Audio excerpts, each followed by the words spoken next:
Hello everyone, welcome again to my YouTube channel nursing educations.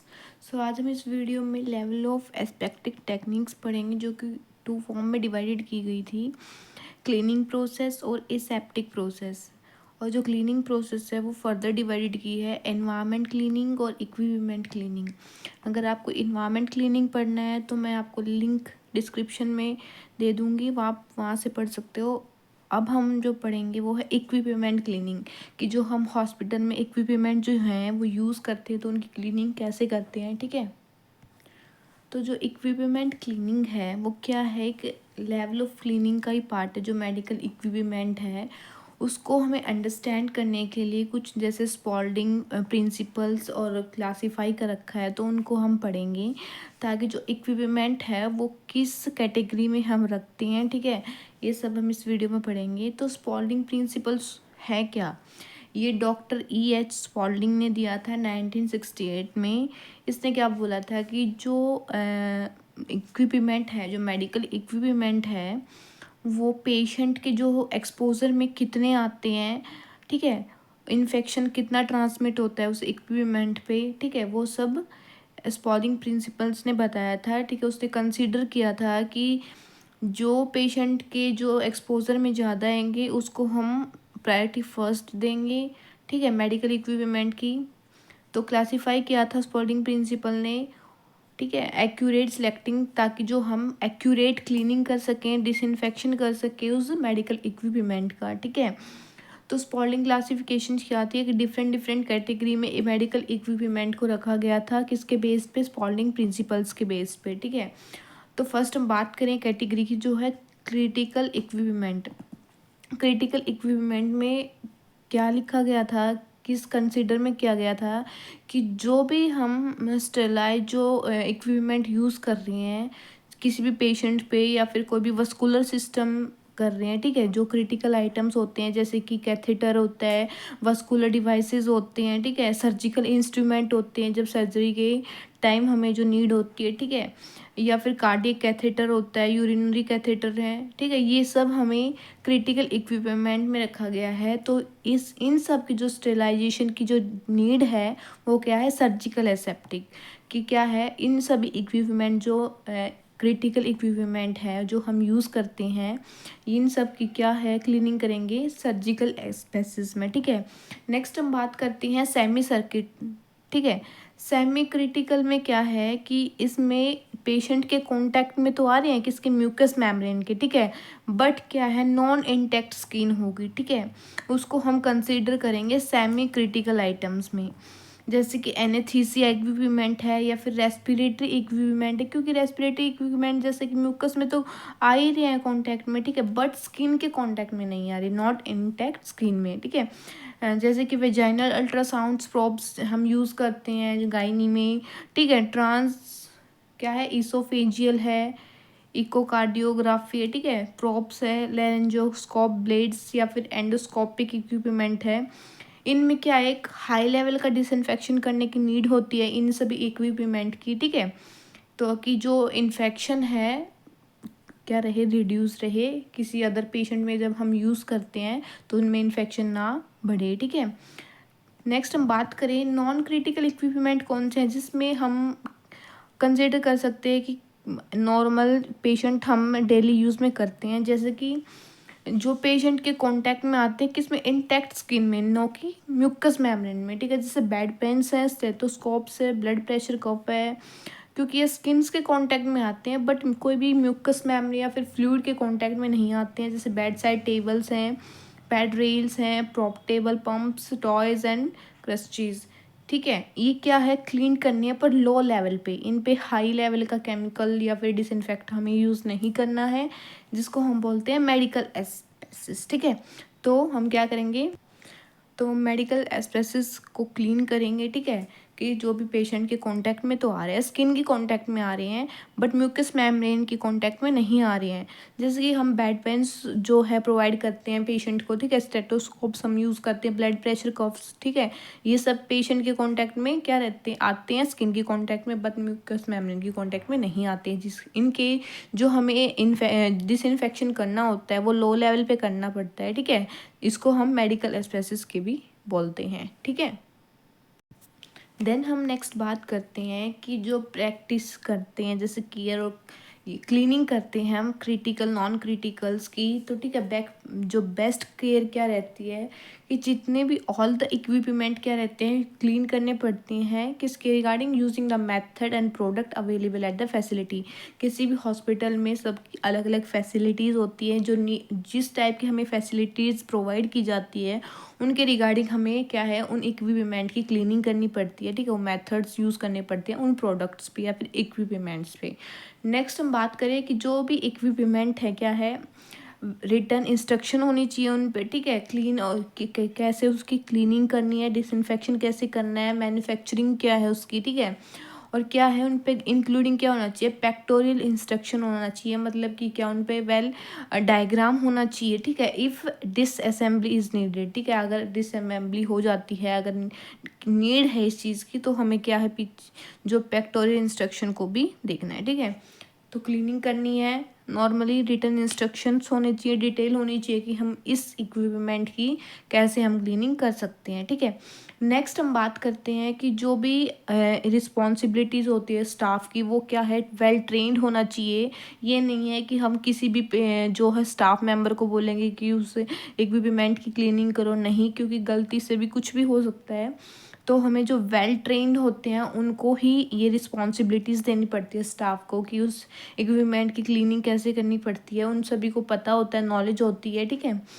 Procedure में before the equipment is place into, क्या है procedure से पहले और बाद में भी हमें क्लीनिंग करनी पड़ती है ताकि जो इन्फेक्शन है जो होने के जो चांसेस है स्प्रेड क्या है रिड्यूस रहे, ठीक है। नेक्स्ट हम बात करते हैं जो भी इक्विपमेंट है अगर क्लीन नहीं हो सकता है या फिर डिसइंफेक्ट नहीं हो सकता है तो हमें क्या करना है, उन्हें प्लास्टिक या फिर जो भी कवरिंग है उनकी वो करनी है, ठीक है। नेक्स्ट हम बात करें कि जो भी डिफ़िकल्ट जो भी इक्विपमेंट है जो प्लास्टिक कवर्ड होते हैं उनकी क्लीनिंग के लिए हमें सेम फ्रीक्वेंसी ही यूज़ करनी पड़ती है, ठीक है, कवर रखना पड़ता है और हमें रेगुलर बेसिस पे उस पर चेक करना पड़ता है, इंस्पेक्टेड करना पड़ता है, ताकि जो अगर किसी भी पार्ट की कोई भी डैमेज हो रखा है तो उसको हमें चेंज करना है, रिपेयर करना है, अगर नीड हो सकती है कि रिप्लेस करना है तो हम उसको रिप्लेस करेंगे। और उस जो भी इक्विपमेंट है जैसे कि क्लीन नहीं है या फिर डिसइंफेक्टेड नहीं है तो उसको हम कवर करके नियर बाय अगर पेशेंट के रखना है तो हम प्लास्टिक कवरिंग करेंगे, ठीक है, ताकि जो इन्फेक्शन का जो स्प्रेड ऑफ इन्फेक्शन है वो क्या रहे रिड्यूस हो जाए, ताकि जो इन्फेक्शन है वो पेशेंट एक्वायर ना करे। नेक्स्ट हम बात करते हैं कि डिकॉन्टामिनेशन जो इक्विपमेंट है हॉस्पिटल में कैसे करते हैं, जैसे कि मैग्नीटोश वगैरह लिनन वगैरह है। तो फर्स्ट हम पढ़ेंगे जैसे मैट्रेस जो हम हॉस्पिटल में यूज़ करते हैं, ठीक है, जो पेशेंट यूज़ करता है तो उसको क्लीन कैसे करना है, एक सरफेस पे रखना है, कुछ वार्म वाटर और जो डिटर्जेंट है उसका यूज़ करके क्या करना है राइज एंड ड्राई करना है। स्पेशलिस्ट जो मैट्रेस है उनको क्लीन करने के लिए जो मैन्युफैक्चरिंग इंस्ट्रक्शंस है वो फॉलो करनी होती हैं, ठीक है। और जो ये फ्रीक्वेंसी में क्या है कि जो पेशेंट्स क्या करता है should be done between each patient, जो पेशेंट्स यूज़ करता है उसमें ये क्या करना है क्लीनिंग करनी है, ठीक है। इसमें क्या है कि जो मंथली जो है पेशेंट जो लॉन्ग टाइम के लिए स्टे रखते हैं तो उनके लिए मंथली में ही वॉश करना है, ताकि क्योंकि इसमें एक ही पेशेंट यूज़ करे तो इन्फेक्शन वहीं तक ही पॉसिबल है, अदर पेशेंट में नहीं है, क्योंकि वो पेशेंट लॉन्ग टाइम तक है, वही जो इक्विपमेंट है या फिर जो मैट्रेस है अदर पेशेंट तक नहीं जा रहा है, ठीक है। और क्या है decontamination should be done immediately if, अगर कोई जैसे चाहे फिर लॉन्ग टाइम पेशेंट हो अगर वो कॉन्टामिनेटेड हमें दिख रहा है सॉइल्ड है तो उसको हम इमिडिएटली क्या करेंगे क्लीन करेंगे, हमें कोई भी टाइम नहीं लेना है क्योंकि वो इन्फेक्शंस क्या है स्प्रेड होने का ज़्यादा रहता है, ठीक है। नेक्स्ट हम बात करें नेबुलाइजर्स जो पेशेंट नॉर्मली एस्थमेटिक या फिर रेस्पिरेटरी में ही यूज़ करते हैं। One time use nebuliser mask क्या है ट्यूबिंग शुड बी यूज्ड, क्या है वन टाइम ही यूज़ करनी चाहिए जो उसकी ट्यूबिंग होती है। अगर सेम पेशेंट है और लॉन्ग टाइम के लिए स्टे कर रहा है तो हम वही यूज़ कर सकते हैं, अदरवाइज हमें चेंज ही करनी पड़ती है, ठीक है। Nebula must be recommend beach patient use disposable detergent wipe, क्या है हमें डिस्पोजेबल्स डिटर्जेंट वाइप से हमें उसको क्लीन करना है। Use of one patient and then dispose, एक पेशेंट के लिए हमें यूज़ किया देन उसको हम डिस्पोज करेंगे। Clean the compressor after each use, क्या है जो भी पेशेंट एक यूज़ कर रहा है तो उसको कंप्रेसर से यूज़ करेंगे, ठीक है, ईच यूज़ के बाद। नेक्स्ट हम बात करिए कुछ ऑक्सीजन सिलेंडर्स हम यूज़ करते हैं हॉस्पिटल्स में, ठीक है। Clean on surface with detergent and with warm water, क्या है, हमें डिटर्जेंट से वॉश करना है और वार्म वाटर से। देन राइज एंड ड्राई, क्या है, हमें इसको सुखाना है। After use weekly when not in use, after use के बाद क्या है, वीकली हमें क्या करना है, उसको यूज़ नहीं करना है। अगर वो यूज़ नहीं हो रहा है तो हम उसको वीकली क्या करेंगे, वॉश करेंगे। ऑक्सीजन ट्यूबिंग्स और मास्क जो हम यूज़ करते हैं हॉस्पिटल्स में, जो सिंगल पेशेंट यूज़ होते हैं, अदर पेशेंट के लिए भी यूज़ेबल नहीं होते हैं, उसको हम डिस्कार्ड करना पड़ता है यो है यूज़ करने के बाद, आफ्टर यूज़, ठीक है।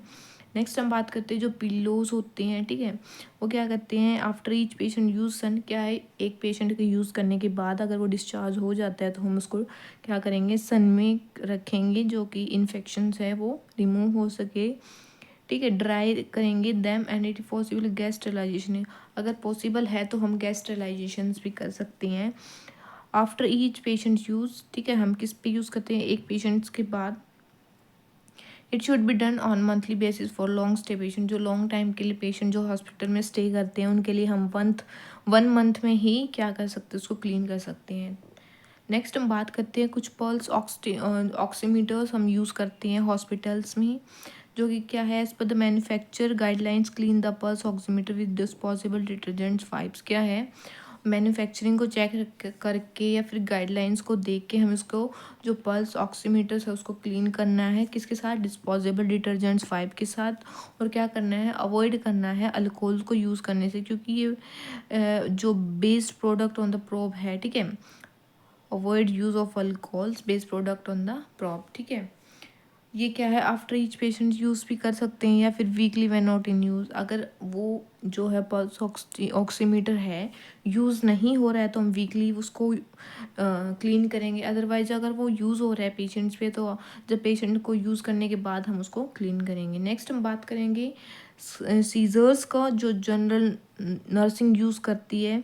If should be disinfected in detergent and wipe, अगर नीड है तो हम उसको क्लीन करेंगे, डिसइंफेक्ट करेंगे, किसके साथ, डिटर्जेंट के साथ, वाइप के साथ, किसकी, 75 जो है परसेंट अल्कोहल के साथ, ठीक है। ये हम पेशेंट्स को यूज़ करने से पहले और बाद में भी दोनों जो है बहुत क्लीन करेंगे, ठीक है। स्टेथोस्कोप जो डॉक्टर्स और जो नर्सेज यूज़ करती हैं पेशेंट को, वाइप ईयर पीसेस, क्या ईयर पीसेस को वॉश जो है डिटर्जेंट से वाइप से क्लीन करना है, डिस्पोजेबल करना है between each patient use. Each patient के बाद ये नहीं है कि आप जितने भी वार्ड्स में पेशेंट है वो उनको है एक बार में ही यूज़ कर रहे हो, एक पेशेंट को हमें यूज़ किया देन क्लीन करना है, देन अदर पेशेंट को यूज़ चेक करके आना होता है तो हम उसके बाद वॉश करेंगे, मतलब हर पेशेंट के बाद हम वॉश करेंगे, ठीक है। और वो आफ्टर यूज़, और जो कंप्लीट जो स्टेथोस्कोप्स है उसको हम कंप्लीट एक बार वॉश करेंगे, ठीक है, जब हमारा जो प्रोसेस है वो डन हो जाता है, ठीक है। ये क्या है, आफ्टर यूज़ एक पेशेंट के बाद भी यूज़ कर सकते हैं, या फिर अगर वो यूज़ेबल नहीं हो रहा है हॉस्पिटल्स मतलब वार्ड्स में तो उसको हम वीकली यूज़ करेंगे, ठीक है, वीकली जो डिस्पोजेबल करेंगे, क्लीन करेंगे, ठीक है। तो ये सब क्या थे, जो कॉन्टामिनेटेड होते हैं, डिकॉन्टामिनेटेड होते हैं इक्विपमेंट कहाँ पर, हॉस्पिटल्स में, जो कॉन्टैक्ट के हॉस्पिटल के कॉन्टैक्ट में आते हैं, ठीक है, ये सब थे।